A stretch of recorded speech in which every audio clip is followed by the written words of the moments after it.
Assalamualaikum warahmatullahi wabarakatuh. Ketemu lagi nih kita teman-teman. Mari belajar bersama DNA Edukasi. Hari ini kita bakal ngobrolin soal sesuatu yang ada di sekeliling kita, tapi mungkin jarang banget kita renungkan dalam-dalam. Dunia tumbuhan.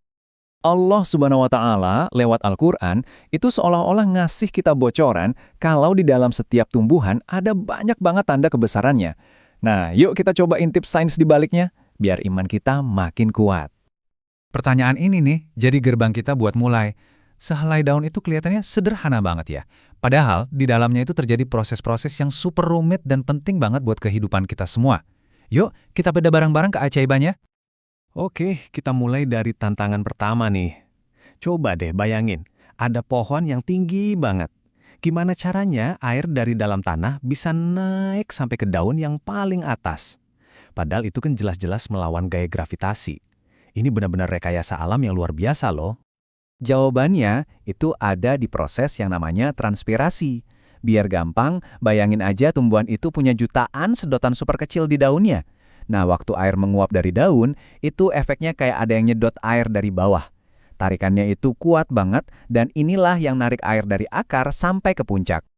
Jadi alur perjalanannya itu gini, air diserap oleh rambut-rambut halus di akar, terus masuk ke pipa khusus namanya xilem. Di dalam pipa ini, molekul-molekul air itu saling gandengan tangan erat banget, ini istilahnya kohesi. Terus mereka juga nempel di dinding pipanya, ini namanya adhesi. Gara-gara dua sifat ini, mereka jadi kayak rantai air yang nyambung terus dari bawah sampai atas, ditarik sama penguapan di daun lewat pori-pori yang namanya stomata. Masya Allah, sistemnya sempurna banget ya. Nah, di dalam tumbuhan itu ada dua jalan tol utama. Yang pertama, xilem, yang barusan kita omongin. Dia ini jalan tol satu arah, khusus buat ngangkut air dan mineral dari akar ke daun. Isinya sel mati, jadi benar-benar kayak pipa kosong. Terus yang kedua ada floem. Ini jalan tol buat distribusi makanan, yaitu gula hasil fotosintesis. Arahnya bisa kemana aja, ke atas atau ke bawah. Pokoknya ke bagian yang lagi butuh energi. Uniknya, floem ini terbuat dari sel-sel yang masih hidup. Oke, kuis cepet nih buat ngetes. Dari dua jalan tol tadi, yang tugasnya spesifik buat ngangkut air dari akar ke atas itu yang mana? A, B, atau C? Yep, benar banget. Jawabannya tentu aja B, xilem. Mantap!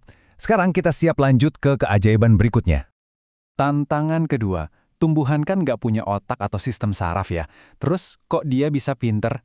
Kok dia tahu kapan harus tumbuh belok ke arah cahaya atau kapan buahnya udah siap buat matang?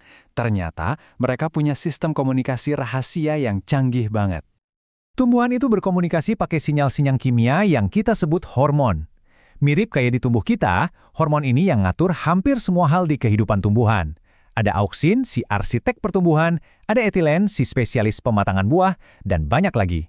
Mereka ini tim manajer yang bikin semua aktivitas di dalam tumbuhan berjalan dengan teratur. Coba kita kenalan lebih dekat sama satu hormon, si auksin.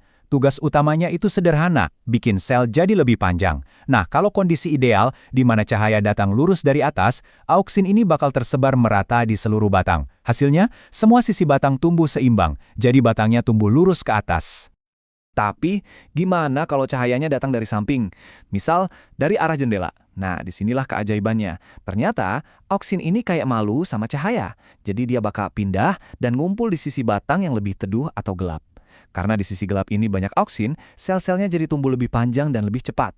Hasilnya, batangnya jadi melengkung seolah-olah lagi ngejar sumber cahaya itu. Subhanallah, detail banget ya ciptaannya. Bahkan gerakan tumbuhan pun diatur dengan begitu presisi. Fenomena keren di mana tumbuhan seolah mengejar cahaya ini pasti ada dalangnya kan? Kira-kira hormon mana yang jadi sutradara utama di balik gerakan ini? Pasti udah bisa nebak ya? Tentu saja jawabannya C, auksin. Luar biasa, sistemnya cerdas banget. Sekarang kita sampai di tantangan terakhir, dan mungkin yang paling fundamental. Tumbuhan itu kan kebanyakan diam di satu tempat ya, nggak bisa pindah-pindah. Terus, gimana caranya dia bisa memastikan generasinya terus berlanjut? Kuncinya itu dimulai dari satu proses yang super penting, penyerbukan atau polinasi.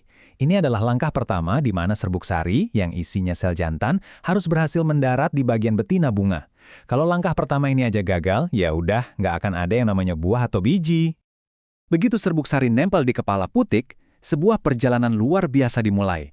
Serbuk sari ini akan menumbuhkan sebuah terowongan kecil yang menembus tangkai putik mencari jalan sampai ke bakal biji. Nah, lewat terowongan inilah sel sperma berjalan buat ketemu sama sel telur. Setelah mereka bertemu dan terjadi pembuahan, bakal biji itu akan berkembang jadi biji. Di dalam biji itulah tersimpan embrio, calon kehidupan yang baru. Dan cara tumbuhan melakukan penyerbukan ini macam-macam banget, dan semuanya cerdas. Ada yang memanfaatkan angin, jadi serbuk sarinya dibuat ringan dan jumlahnya banyak banget. Ada juga yang seolah mempekerjakan kurir, kayak serangga atau hewan lain. Bayarannya, macam-macam, bisa mahkota bunga yang warnanya cerah, aroma yang wangi, atau nektar yang manis. Ini nunjukin betapa indahnya hubungan saling ketergantungan antara semua ciptaan Allah. Semua proses yang rumit ini tujuannya cuma satu. Ini membawa kita ke pertanyaan terakhir, setelah pembuahan yang sukses terjadi, si bakal biji tadi akan berkembang jadi apa? Jawabannya adalah B. Biji, tepat sekali. Di dalam biji inilah janji kehidupan baru disimpan. Wah, kita udah jalan-jalan singkat menelusuri beberapa keajaiban di dalam kehidupan tumbuhan. Sekarang waktunya kita ambil hikmahnya bersama. Kita udah lihat betapa canggihnya sistem transportasi air yang melawan gravitasi, betapa rumitnya bahasa hormon untuk komunikasi, dan betapa jeniusnya strategi mereka untuk bereproduksi. Semua ini adalah keajaiban hening yang terjadi di sekitar kita setiap hari, bukti nyata dari sebuah desain yang maha sempurna. Dan ini jadi bahan renungan buat kita semua. Kalau cuma kehidupan sebatang tumbuhan saja, diatur sama Allah dengan begitu detail dan sempurna, coba bayangkan betapa besar amanah dan tanggung jawab kita sebagai manusia, sebagai khalifah, untuk menjaga dan merawat bumi ini beserta isinya. Semoga apa yang kita pelajari hari ini menambah keimanan dan rasa syukur kita kepadanya. Wassalamualaikum warahmatullahi wabarakatuh.